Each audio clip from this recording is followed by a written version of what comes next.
Hi, this is Gary with MACMOST.com. Let me show you how you can clean up the right side of your Mac menu bar.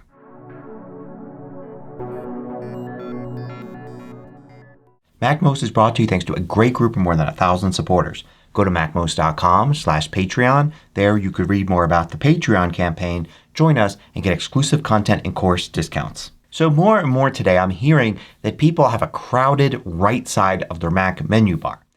This is where there are certain elements like the clock, Spotlight, Siri, but then also a variety of other controls that you can access. You've got system controls that could be there, but also third-party apps can be on the right side of the menu bar. So the right side of your Mac menu bar may look like this. It may be crowded with different buttons that allow you to access menus. A lot of these are system functions like there's Wi-Fi, Bluetooth, sound, and so on. Others may be from third-party apps like here's my own Clip Tools app. But you are limited as to the number of items that can be included here. If you've got a MacBook with a notch in it, then you typically need to have everything to the right side of that notch. Even without the notch, you're going to start losing items off the left end if there are too many items to the right.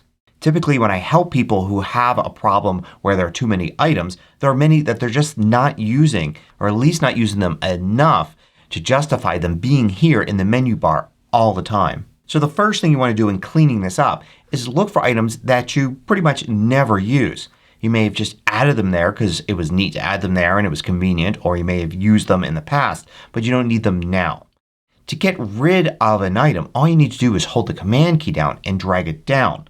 For instance, let's say you don't need this one here, you just never use it. You can Command click and drag down and you can see it changes to include a little X there in the pointer, and you just release and it goes away. Another way to get rid of items is to go into System Settings and then go to Control Center. Control Center is of course this item here, but the section of System Settings is not just for the Control Center but for the entire right side of the menu bar. And for each of the items here you can decide whether it's shown in the menu bar by simply selecting the option. So for instance, if I don't need displays shown, I can turn it off here, and it's the same as getting rid of it by Command dragging it down. Now let's say that the case isn't that you never use the item but that you rarely use it. So maybe it doesn't justify being there all the time. We've got some different options. For instance, some of these items here allow you to change from Show in Menu Bar to Don't Show in Menu Bar or Show when active. So when there's actually a good case for it being there, it will be there. So for instance, for now playing, I could have it set to Show when active. And now you can see it goes away. I'm not playing any music. The music app isn't being used. So it's not going to be there. But when I'm playing music in the music app, it'll appear. Another thing to consider is the fact that the Control Center includes most of these, especially things that relate to the system. So you don't always need to have them here to get quick access. For instance, here's Bluetooth. I can click there and get access to the Bluetooth items. Now if I'm constantly switching on and off and connecting new Bluetooth devices, it may be handy to have it here. But if you find you're using that once a day or less, then note you have it here in Control Center right under Bluetooth. And you can get to the same items by clicking to the right of the item. And you can see it's exactly the same as this. So I could Command drag this away, and now I know I can still access Bluetooth pretty quickly with just one extra click on the mouse or trackpad. But I've saved all that space up here. So take a serious look at each of the items and consider how often you use them. For instance, a home Mac, probably you don't need to change Wi-Fi that often. Whereas if you travel with your Mac or use your Mac say around school or a work campus, then Wi-Fi may be one you access all the time. But even with it not shown in the menu bar, you could still easily access it right here in Control Center. The same with other items. Here is AirDrop for instance, and it's easy to just have that not shown and save that space. For focus, maybe only when it's active. Sound can also be easily accessed right here in Control Center with the slider and then access to all the items. And then you've got other items if you scroll down here in System Settings. So for accessibility shortcuts, it might be handy to have it here. But I could also turn it off here and then turn it on in Control Center. Now you can see it appears as a button there.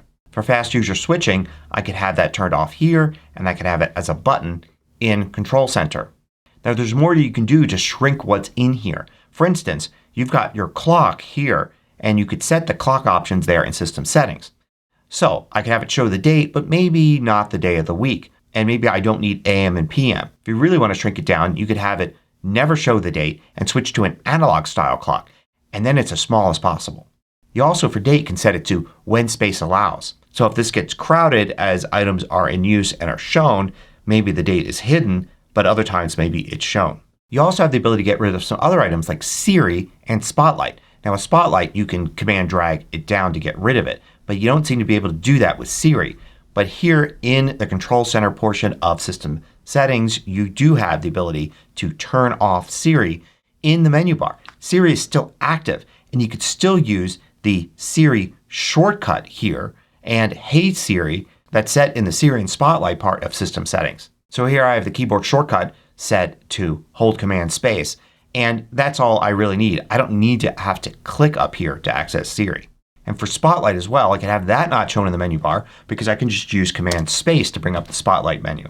So consider whether or not you actually need those things in the menu bar. If you have space, fine. But if it's really crowded, then you may have to make some tough choices and just rely on the keyboard shortcuts for some things. Another thing to consider is that you can rearrange the items here. So for instance, if I'm using my own Clip Tools app here and that's really important to me, I may want to hold down the Command key and then drag it to the right. Remember, as this fills up, it's items to the left that are going to be removed to make space. So put the ones that are most important to you to the right. So using these techniques, take the time to clean up the right side of your Mac's menu bar.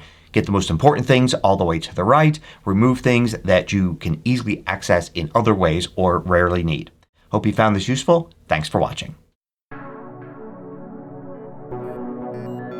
If you liked this video, click the thumbs up button below to let me know.